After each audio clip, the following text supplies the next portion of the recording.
Ray, and it's Jane. It's WLS AM 890. Steve Cochran Show. There's a man among men in Chicagoland, and there was one thing that he did and listened to when he was a kid that kind of molded and changed his life, and it goes something like this. I may be poor, but I am somebody. I may be on welfare, but I am somebody. I may be in jail, but I am somebody. So you hear the Reverend Jesse Jackson, if you're a kid, you're a young African-American kid in Chicago, and he's telling you through a Saturday and Sunday radio show on an AM radio station that you can be somebody. And my next guest is a gentleman named Pastor Donovan Price, solutionsandresources.org.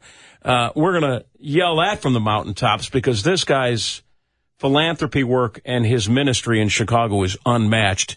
Good morning, my friend. How are you, brother? You know, talk about that for a second. Talk about how when you're a young guy in Chicago and sometimes it may have seemed hopeless to you as to what the future might have been, but you heard that and it changed you.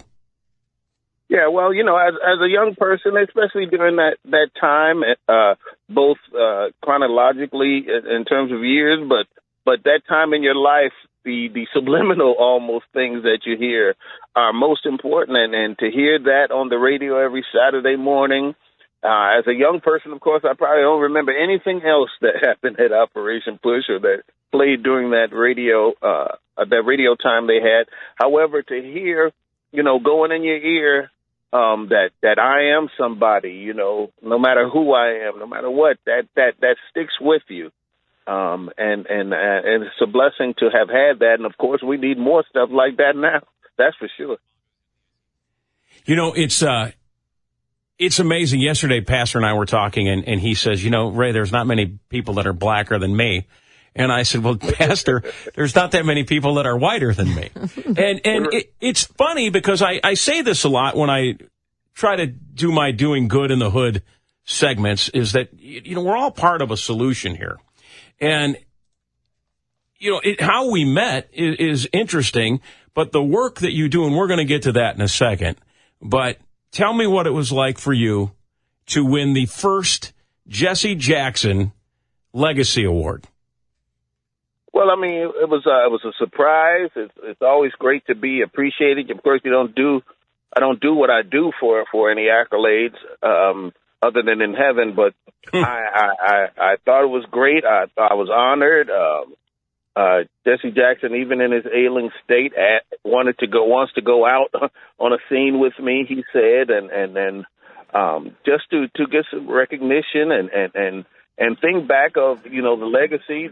Some, you know, I found, you know, are with it and some are not. But in any case, I appreciate this, and I know he's done great things worldwide. And anybody who has to be placed in a category with them is an honor above honors. And when I mentioned it to my sister, the first thing she said was about us listening to that and hearing that when we were young. And so it's kind of all coming full circle to a great extent. Solutionsandresources.org. Look this guy up. You'll love him. It's Pastor Donovan Price.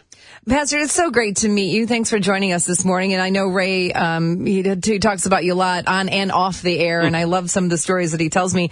It's just really, you're miraculous. You're on the street when the violent crime happens. You're doing the work. You're meeting with the families. You're shining the light on these victims, and you're giving them a voice, and you're making people aware of what's happening out there. That's got to be tough sometimes. You're doing all this work, but how does it affect you?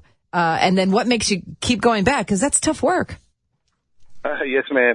Well, you know, I suffer a great deal of PTSD as a result of the past 7 years doing this.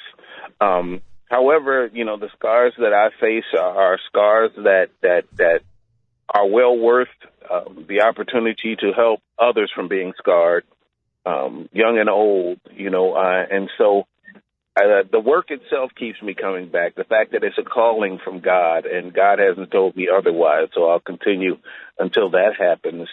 And in this situation that we're in, and I say we're in because I was in Highland Park when that happened. I mean, I came the next couple of days and helped love on some folks up there, just like I would in Inglewood, just like I would wherever.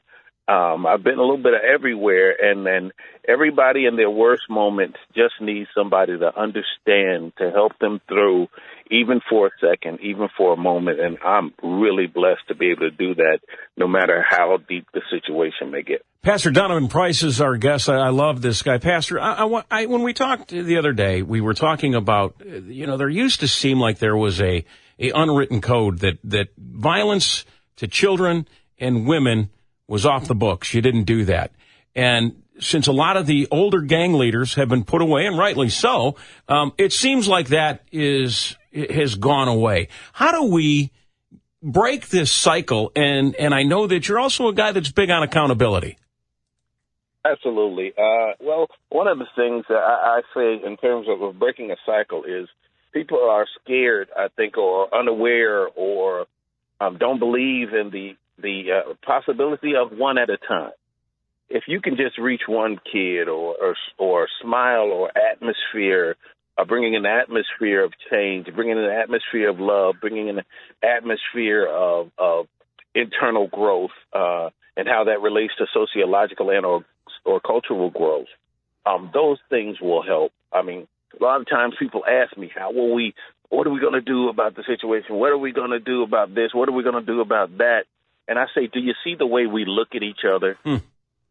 The way we look at each other in a grocery store, how important it is to us to get one car length in front of the other people. Yeah. How can we expect the children? How can we expect the atmosphere? How can we expect this world we live in to change, and we can't even look at each other and smile anymore, say good morning? Pastor, the world was a better place when we didn't have social media and there was just an AM radio band, and there was a guy on the radio telling some young man in Chicago that he could be somebody, and he is. I'm so glad that you're my friend, and solutionsandresources.org. Save your time, because I think next Sunday you and I are going to be on Fox 32, okay? Absolutely. I appreciate it. Anytime I can be seen with someone as white as you, other than the landlord, it's always a blessing. Well, whenever I can be seen with somebody as black as you. I love you, man. Have a great day. Thanks, Pastor. All right. God bless you all. God bless you. Pastor Donovan Price, solutionsandresources.org. A lot of people think that activity, equals accomplishment, and it doesn't. Back when the Summer of Love was going on and people were putting their Black Lives Matter signs up and they thought they were doing something, you weren't. Go look this guy up and you know what? Get involved. And do a day or two of charity work a year, maybe just one or two, and see what goes on in this city, and understand that 1% of the idiots are screwing it up for the rest of us. Yeah, work with him and his organization. Great guy. Solutionsandresources.org.